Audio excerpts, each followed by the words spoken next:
Assalamualaikum warahmatullahi wabarakatuh. Saya Cantikawati akan mempresentasikan proposal penelitian saya yang berjudul Sistem Informasi Perakhiran Pembelian Persediaan Barang PT Yugo Putra Sejahtera menggunakan metode Economic Order Quantity berbasis web.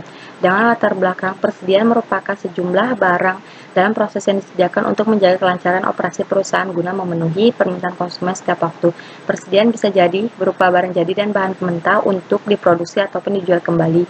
Kemudian persediaan merupakan faktor penting dalam perusahaan di bidang distributor, dagang, dan industri karena setiap perusahaan distributor, dagang, dan industri harus memperkirakan jumlah persediaan stok barang yang cukup agar selalu terjaga kelancaran operasi perusahaannya yang efisien. Kemudian, dan apabila jumlah persediaan barang terlalu banyak dan terlalu sedikit dapat mengakibatkan persediaan barang tidak efektif dan mengakibatkan penumpukan atau kekurangan persediaan barang. Berdasarkan uraian permasalahan tersebut, penulis memutuskan untuk mengambil judul Sistem Informasi Perakhiran Persediaan Barang pada PT Yugo Putra Sejahtera menggunakan metode Economic Order Quantity berbasis web dengan rumusan masalah. 1. Bagaimana merancang dan membangun sistem informasi perakhiran pembelian persediaan barang berbasis web menggunakan metode Economic Order Quantity. Dan yang kedua, apakah penerapan sistem persediaan barang menggunakan metode Economic Order Quantity dapat mengoptimalkan pembelian persediaan barang. Batasan masalah, pembuatan web sistem informasi menggunakan PHP natif, kemudian sistem informasi yang digunakan untuk membantu perusahaan dalam menentukan persediaan barang menggunakan metode Economic Order Quantity. Kemudian, penelitian dilakukan di PT Yugo Putra Sejahtera. Dan tujuan dan hasil yang diharapkan yaitu untuk merancang dan membangun serta menerapkan sistem informasi perakhiran pembelian persediaan barang menggunakan metode Economic Order Quantity dalam mengoptimalkan pembelian persediaan barang sehingga dapat meminimalisir biaya penyimpanan persediaan barang akibat stok yang terlalu banyak. Kemudian studi literatur, nama penelitian Imam Solikin 2016 berjudul Sistem Informasi Peramalan Pembelian Stok Barang menggunakan metode Single Moving Average dengan keterangan berbeda dengan metode yaitu karena penelitian Imam Solikin ini menggunakan metode Single Moving Average sedangkan penelitian saya menggunakan Economic Order Quantity. Kemudian di jurnal berikutnya dengan nama penelitian Edi Mardiansyah, Dwi Cahyono, dan Ratna Nurtiara Santi tahun 2016 dengan judul Sistem Informasi Pengendali Persediaan Barang menggunakan metode Triple Exponential Smoothing untuk peramalan penjualan dengan studi kasus Luna Pet Shop dengan keterangan berbeda dengan metode dan objek yang berbeda karena judul yang diangkat ini Sistem Informasi Pengendalian Persediaan Barang untuk peramalan penjualan sedangkan penelitian yang saya angkat yaitu Sistem Informasi Perakhiran Pembelian Persediaan Barang. Kemudian di nama jurnal berikutnya dengan nama penelitian Afrida Manalu, Priscillas A. Ruisanto, Sianturi, dan Mamet Rovendi Manalu dengan tahun 2017 dengan judul penerapan algoritma Naipy Bayes untuk memprediksi jumlah produksi barang berdasarkan data persediaan dan jumlah pemesanan pada CV Papa dan Mama Pastries dengan berbeda dengan metode dan objek yang berbeda karena penelitian ini mengangkat masalah penerapan algoritma Naipy Bayes untuk memprediksi jumlah produksi barang berdasarkan data persediaan dan jumlah pemesanan. Dan yang penelitian saya itu Sistem Informasi Perakiraan Pembelian Persediaan Barang. Kemudian di jurnal berikutnya dengan nama penelitian Dewa Putu Yudi Ardiana dan Luciana Henry Cleokito dengan tahun 2018 dengan judul Sistem Informasi Peramalan Persediaan Barang menggunakan metode Weighted Moving Average dengan keterangan berbeda dengan metode karena metode yang digunakan metode Weighted Moving Average sedangkan saya metode Economic Order Quantity. Kemudian di jurnal berikutnya dengan nama penelitian Usman Effendi dan Ade Putra dengan tahun 2019 dengan judul Solusi Prediksi Persediaan Barang dengan menggunakan algoritma a priori dengan studi kasus regional Part Depo Auto 2000 Palembang dengan keterangan berbeda dengan metode dan objek yang berbeda karena judul Usman Effendi dan Ade Putra ini yaitu mengangkat solusi prediksi persediaan barang dengan menggunakan algoritma a priori dan sedangkan saya mengangkat judul Sistem Informasi Perakhiran Persediaan Barang menggunakan metode Economic Order Quantity. Metode penelitian ini terdapat tempat dan waktu dan tempat buat penelitian saya itu di PT Yugo Putra Sejahtera, Komplek Pergudangan, Jalan IR Sutami, Blok A, nomor 1 sampai 3, Samarinda. Dan waktu saya penelitian itu yaitu November 2020 sampai April 2021.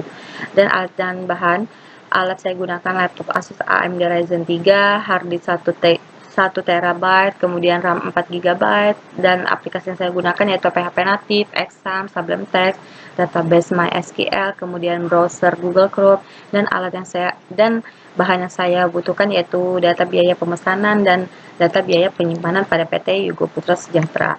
Kemudian ada prosedur penelitian, dimulai dari analisa masalah, studi literatur, mengumpulkan data, dan membuat perancangan sistem, kemudian pembuatan aplikasi, lalu menguji aplikasi tersebut.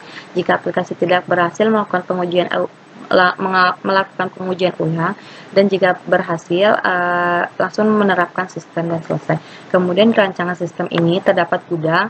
Gudang ini memproses manual barang, kapasitas, dan biaya penjualan, kemudian diolah, diperhitungkan dengan metode economic order quantity, kemudian mendapat laporan rekomendasi pembelian yang langsung diberikan terhadap pimpinan sumber daya alam yang menangani tentang pergudangan. Kemudian di entity relationship diagram ini, banyaknya barang memiliki satu perhitungan, kemudian satu barang memiliki banyaknya detail pembelian, dan banyaknya detail pembelian ini memiliki satu pembelian. Sedangkan banyaknya pembelian memiliki banyaknya supplier. Kemudian di rancangan sistem terdapat di FD level 0 di mana ada gudang dan ada pimpinan, kemudian ada sistem informasi persediaan barang. Di gudang mengeluarkan hasil data barang yang diproses oleh sistem, dan sistem mengeluarkan nomor faktur dan laporan pembelian untuk dilaporkan ke gudang. Kemudian sistem melaporkan barang masuk terhadap pimpinan, melaporkan biaya pimpinan, dan melaporkan biaya pemesanan terhadap pimpinan. Kemudian pimpinan tersebut melaporkan pembelian terhadap sistem. Kemudian di FD level 1 terdapat proses pembelian yang proses ini mengeluarkan data pembelian lalu menghasilkan faktur pembelian. Faktur pembelian ini menghasilkan data pembelian lagi yang diproses melalui proses pembelian, dan proses pembelian ini mengeluarkan hasil laporan pembelian, mengeluarkan hasil laporan pemasukan yang dilaporkan khusus terhadap pimpinan. Kemudian di sistem persediaan ini menghasilkan data barang baru, kemudian menghasilkan barang menghasilkan data barang lagi, lalu diproses lagi oleh sistem. Kemudian apabila sistem ini mendapatkan data barang kosong, dapat melaporkan ke gudang. Lalu di gudang akan mengeluarkan faktur pembelian, lalu diproses lagi terhadap sistem persediaan. Lalu proses persediaan ini mengeluarkan laporan pengeluaran barang, melaporkan laporan persediaan barang, menghasilkan data barang kosong yang langsung dilaporkan terhadap pimpinan. Kemudian di DFD level 2 itu ada gudang. Gudang menghasilkan data pesanan barang, kemudian diproses melalui input data pembelian, dan input data pembelian mengeluarkan data barang dan menghasilkan faktur pembelian. Kemudian faktur pembelian ini menghasilkan data barang yang langsung dilaporkan ke gudang. Kemudian faktur pembelian ini menghasilkan data barang, kemudian dicetak laporan persediaan barang, mengeluarkan laporan persediaan barang langsung terhadap pimpinan. Kemudian di proses input data pembelian ini mengeluarkan data pembelian, menghasilkan faktur pembelian, dan melaporkan data pembelian ini ke cetak laporan pembelian, langsung melaporkan pembelian terhadap ke pimpinan.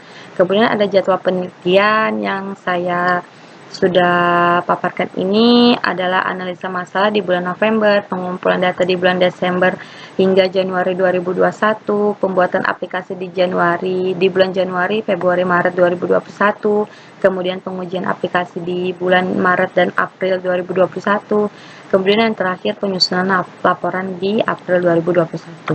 Kemudian ada daftar pustaka yang dimana saya dapatkan ini sebagai referensi dari jurnal-jurnal agar saya menyelesaikan proposal penelitian saya. Terima kasih. Sekian presentasi proposal penelitian saya, kurang lebihnya mohon maaf. Wassalamualaikum warahmatullahi wabarakatuh.